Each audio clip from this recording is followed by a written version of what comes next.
So I made a video a couple of months back breaking down a particularly stupid review of Marvel's Eternals, pointing out the weird logical mistakes it made and how it just generally missed any and all points of the film. And it didn't get a whole bunch of views, but the feedback I did get was remarkably positive, with a few people even asking for more film critic videos. So hey, why not? Here's another. And this time, we're talking about The Witcher. But I only want to make these videos about the worst of reviews, and while the reception for Season 2 was mixed to say the least, I've not seen any outrageously awful reviews. Note, for those we have to rewind to Season 1, because Entertainment Weekly published a quote review of The Witcher back in 2019, and yeah, it's bad.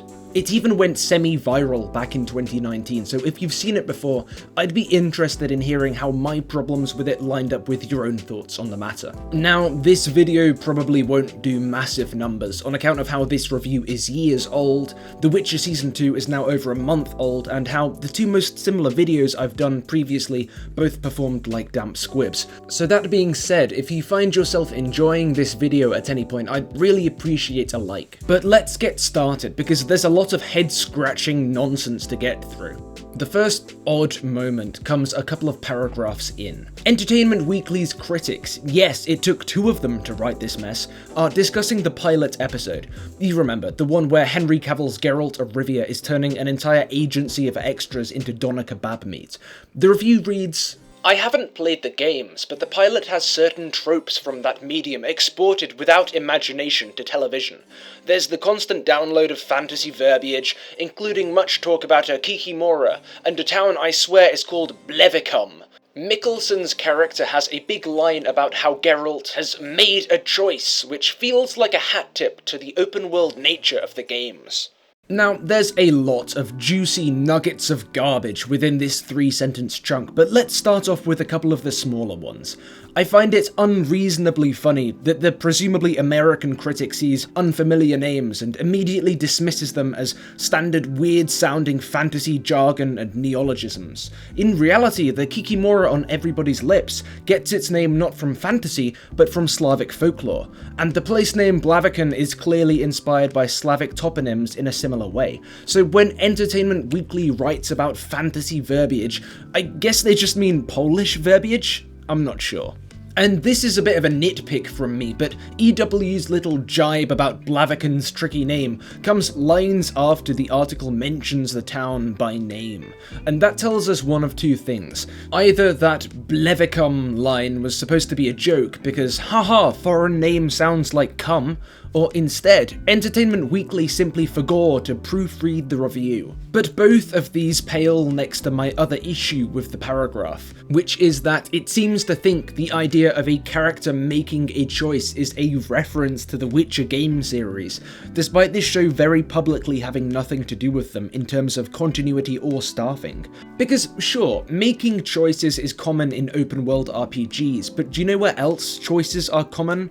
Real life. And sure, I know that The Witcher 3 is supposed to be a fantastic, genre-defining game, but its influence has limits, surely. I mean, do the writers at Entertainment Weekly think that every time James Bond or Walter White makes a decision, it's actually in reference to Geralt of Riviera's adventures in Witcherino 3? If nothing else, the assumption that the show is constantly operating in dialogue with the video games speaks to the utter lack of knowledge or research done by Entertainment Weekly ahead of this review, because if they'd googled The Witcher for more than 5 seconds, they'd surely have hit upon a couple of key facts. That the show has nothing to do with those games, and more importantly, that choice, ethics, and free will were foundational themes of Sapkowski's books well before CD Projekt Red ever dropped Medieval Cleavage Simulator 3. But I guess we're forgetting that themes such as free will and choice exist outside of the Steam store too. I guess Sartre was just a big gamer. Moving swiftly on though, the second bit I want to whinge about is actually only a single line long. It comes as one writer tells the other, in the review's odd faux dialogue format, that in the interest of professional obligation, I did sit through the second episode. Well, my, how generous of you to watch 1/8 of the show you're reviewing. Truly, that's some employee of the month shit. Can you picture anyone else taking this tone while they admit to doing the bare minimum? Imagine a teacher getting called in for a performance review and telling their boss, "Why, you'll be glad to know that at points during this past year, I was stood in the same room as my students. Oh, don't thank me, no. It was all in the interest of professional obligation." And look, I get that it's supposed to be tongue-in-cheek, coyly referencing how bad they think The Witcher is, but here's the thing, that bit doesn't work if your review is littered with inaccuracies, bad faith criticisms, and we'll get to this later, open admissions that they didn't even watch half the show. So, given the general dumpster fire quality of this piece of journalism, this professional obligation line does become hilarious, but for all the wrong reasons. Speaking of the second episode though, let's see what EW made of it. Henry Cavill gets far less screen time in the second hour, and he has to share his few scenes with a very, very annoying travelling bard. I would name the actor who plays him, but I'm fairly certain the writers didn't even bother to name the character. So, couple things. First, while I'm sure many viewers are currently bristling at the Jaskier criticism, after all, even Season 2 book purists tend to give the show props for a good portrayal of Jaskier, I'm not interested in that just now. Instead, there's two main head scratches here. The lesser one is the lack of sense made by the bracketed sentence. Even if The Witcher never named the bard, how would that stop you from naming the actor? Characters aren't the actors themselves, they pretend to be someone else, it's a whole thing. But yeah, that minor quibble aside, I'd like to move on to my slightly bigger quibble. The way this review confidently strides into yet another open falsehood. Because as I'm sure you're all aware, despite Entertainment Weekly being fairly certain everyone's favourite bard goes unnamed, surprise surprise, Jaskier is named in the series. The Lioness of Cintra herself will sing the praises of Jaskier's triumphant performance.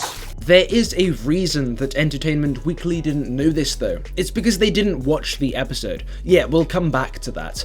But in missing out episode 4 and the naming of Jaskier, they also missed out on the conversation in which the naming takes place. It's all about how Geralt avoids friendship and companionship, or at least tries to. In other words, the fact that until this point Geralt hadn't referred to Jaskier by name is sort of the point. And it's also a good moment of show don't tell character building.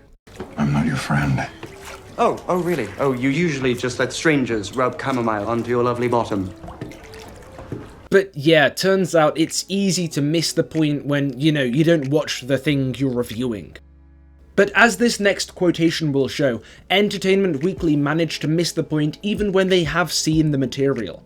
The Witcher is also packed with confusing conflicts and long-held rivalries that require a lot of explanation, but still manage to make no sense. And the example EW mobilizes to evidence this claim is the following. Episode 2 introduces a budding war between elves and humans. Apparently the elves taught the humans how to turn something called chaos into magic, and then the humans unleashed a genocide on them. I was once Filavandrel of the Silver Towers, notes a majestic elf. Now I'm Filavandrel of the Edge of the World. This is strange to me, because the poorly explained geopolitics of the continent is absolutely a valid target for Netflix Witcher critiques. But Entertainment Weekly picked the one socio-political issue which makes perfect sense, and is communicated competently to the audience. I mean, even this summary, presented as some nonsensical knot of overcomplicated intrigue, gets the point across clearly enough. I just really don't understand what's so mystifying about the story of the elf/human hostilities. I mean, the idea that a new group of people arrive in a land, and the native population initially cooperate to a degree, until the new people start to steal the land and decimate the indigenous people, is like quite a common one, both in narratives such as this and, the history of colonialism. Why is it so hard to understand that as a result of this, the elves aren't happy with their lot? But as I'm sure you're all starting to notice, this is just the latest example of this review's running theme, a complete deficit of basic observation and reflection on the part of the writers, a trend which is about to become a whole lot more obvious.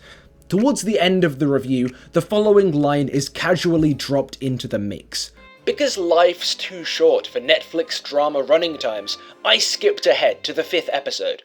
It's at this point that the earlier misunderstandings of the show's world, characters and themes, along with the complaints of boredom and outright factual inaccuracies, begin to make perfect sense.